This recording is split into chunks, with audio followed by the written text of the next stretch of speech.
Once upon a time, there was a king who ruled a very powerful kingdom. There lived a dragon named Drugo.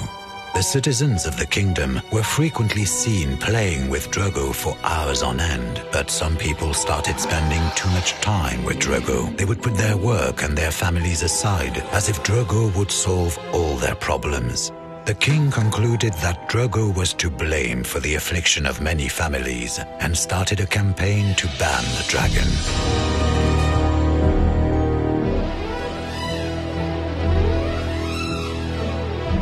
And soon, Drugo became public enemy number one and was forced to flee, hiding in the darkness. But the ban was futile, as more and more people wanted to play with Drugo. Armed groups formed to make money by charging visits to the dragon. Crime and corruption ensued as these gangs started battling one another for control.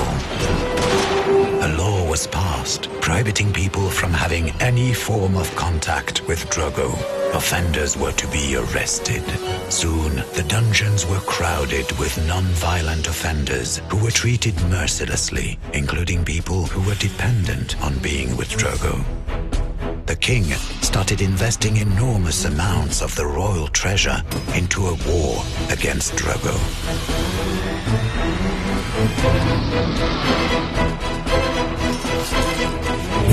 It was then that people came to a powerful realization.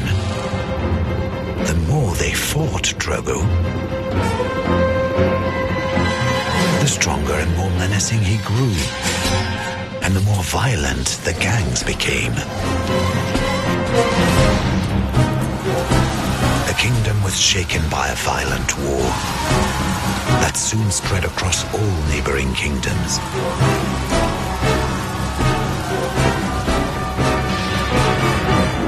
The war went on for more than 40 years, causing death, poverty, and destruction.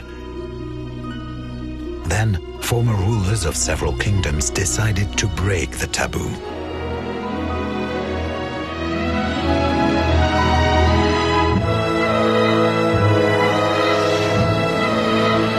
People began to recognize that war and violence against Drugo were the main problems. Attitudes changed. As the dragon was brought under the kingdom's control, Drugo slowly returned to his original size.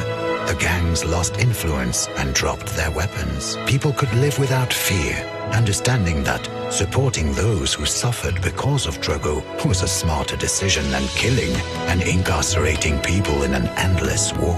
The story didn't end there, nor did everyone live happily ever after. But the kingdom saw that while a world without Drugo may be a utopia, one with less violence and suffering could be very real.